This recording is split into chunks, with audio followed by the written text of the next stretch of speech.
All right, let's talk about how we can create this sidebar type of menu. I'm going to show you this in two different ways. Hopefully I remember to throw a chapter timestamp type thing going in on the video.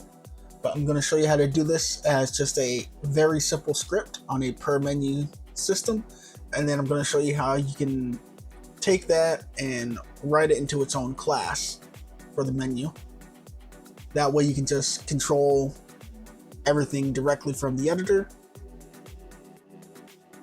So the preference is going to be completely up to you. First, we're going to start off with a simple one. And as you see, simple one here on the right. And my class is on the left, and they function identical. And you don't see the... Oh, no, wait, you do, because I still have that up. Just a little dumb right now. Get rid of that big menu. Okay. So starting off with this, it's just a V-box, and it's got some buttons in it. And the anchor is going to be on the right if you want it to expand out to the left, and you can put it on the left if you want it to expand out to the right. Now the V-box, I have the alignment to center. Of course, this is completely up to you, and doesn't really matter since you can just resize them anyway. And I just have my constant separation set to 12. Again, doesn't really matter. This is all personal preference. Right now, my buttons. I just added a bunch of buttons as children into this V-box, and the only things I've changed here is I have the alignment set to left for the text behavior. Now, if you want this menu on the right, set the alignment to the left. If you want this menu on the left, set the alignment to the right. And this is actually is what's keeping the text on the left-hand side when it pops up. And the only other thing we need to set here is when we come on down to container sizing. If this V-box container and your buttons are on the right-hand side, then your horizontal sizing, zoom in, your horizontal sizing here, go ahead and set it to shrink end.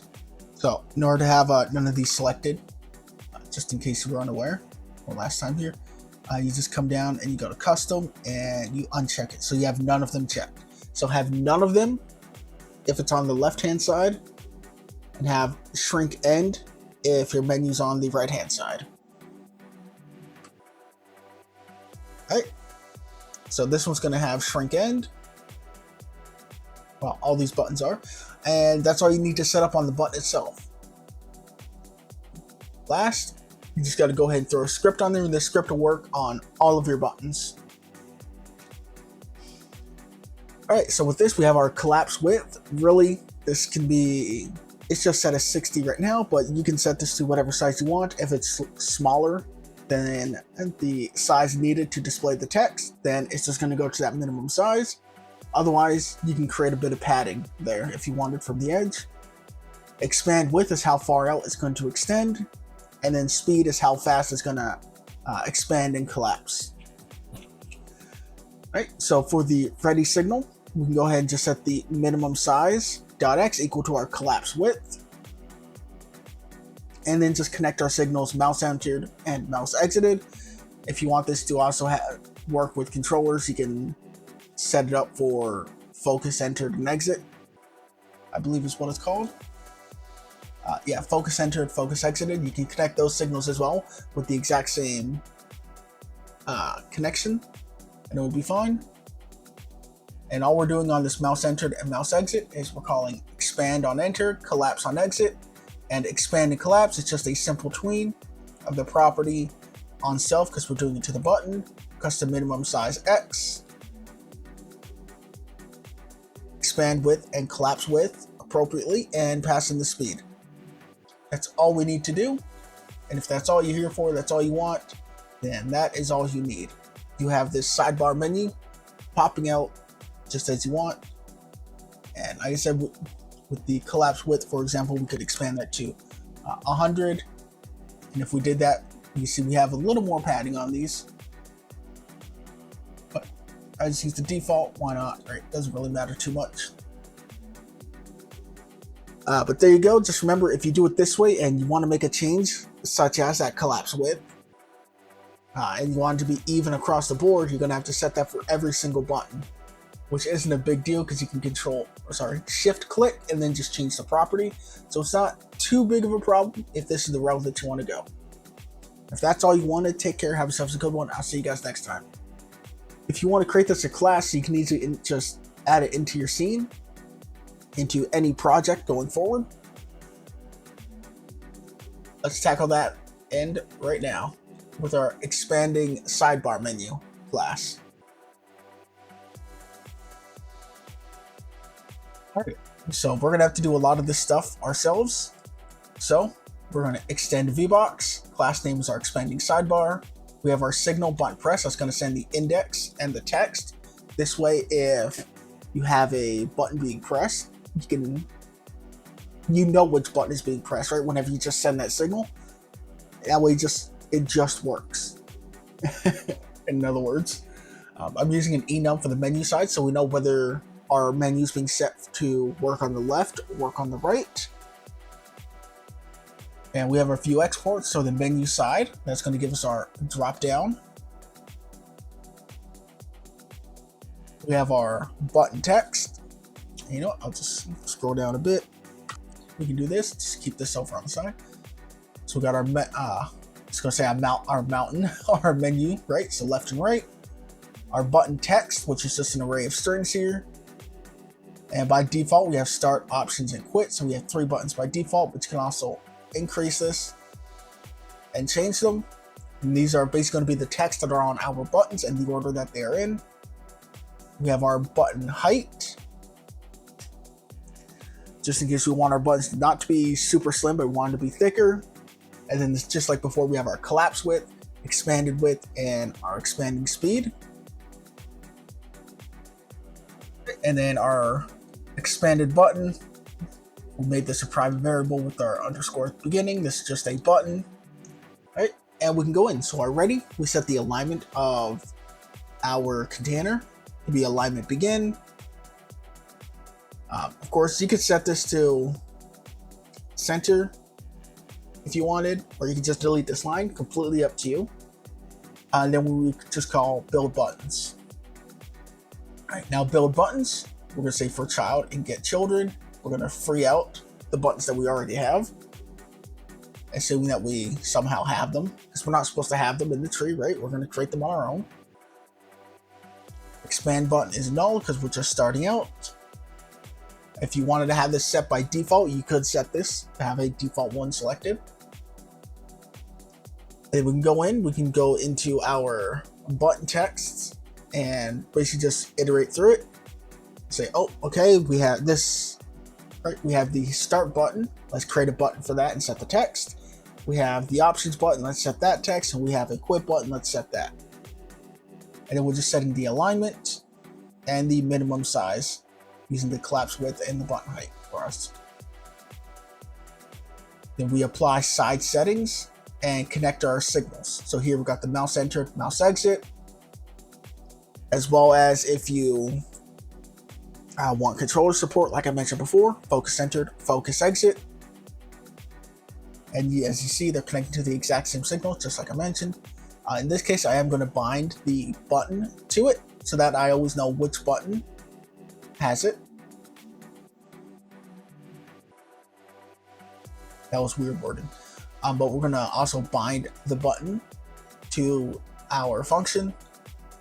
And the only additional one that we're doing here is button.pressed that we're connecting to on button pressed. And we're binding I, which is our index of that button, and the button itself. And then add that button as a child to our menu.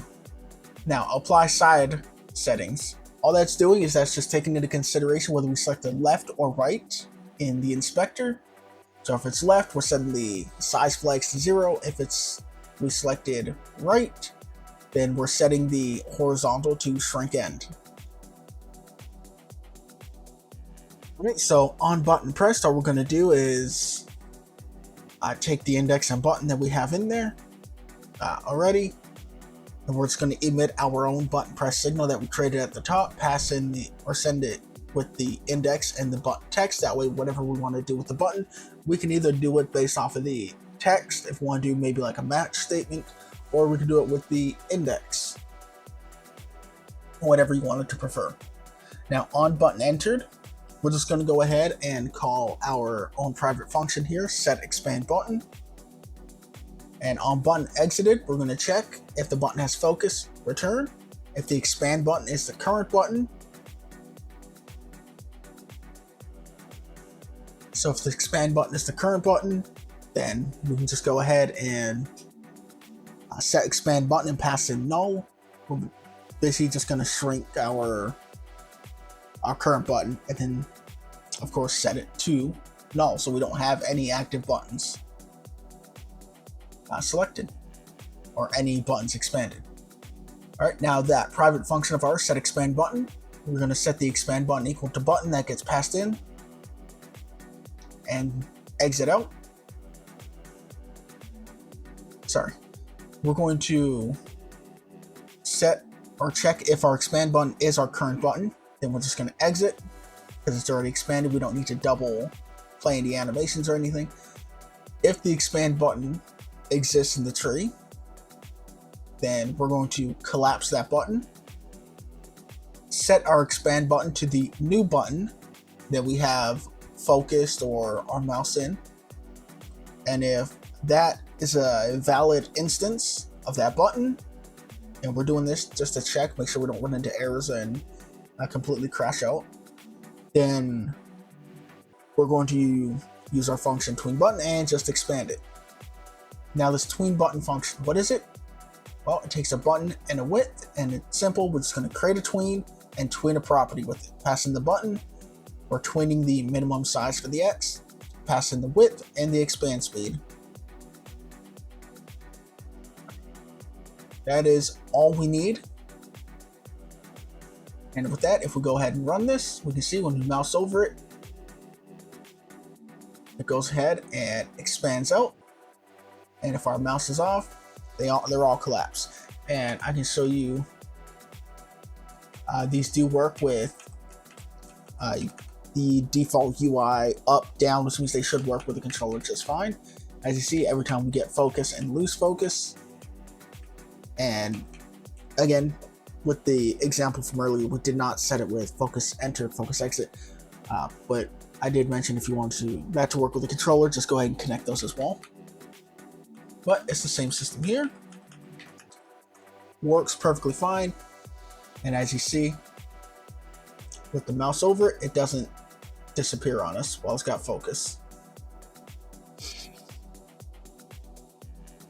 All right, now for that signal, right, I can come in to my class, the expanding sidebar. I can come in, I see we've got a button press signal. We can connect that. And all I'm doing here is I'm just printing out the index and the button that we're using. So if I click on any of them, see, start, we see index 0, button is start, index 2, button is quit, index 1, button is options. All right, so you can easily tell which button you're clicking on for when you want to make things happen. All right, so that's it. If you wanted to create the class, that's how you do it. If you just want the simple version of just throwing a bunch of buttons in a VBox, there's how you do that one. All right, that's it. Take care. Have yourselves a good one, and I'll see you guys next time.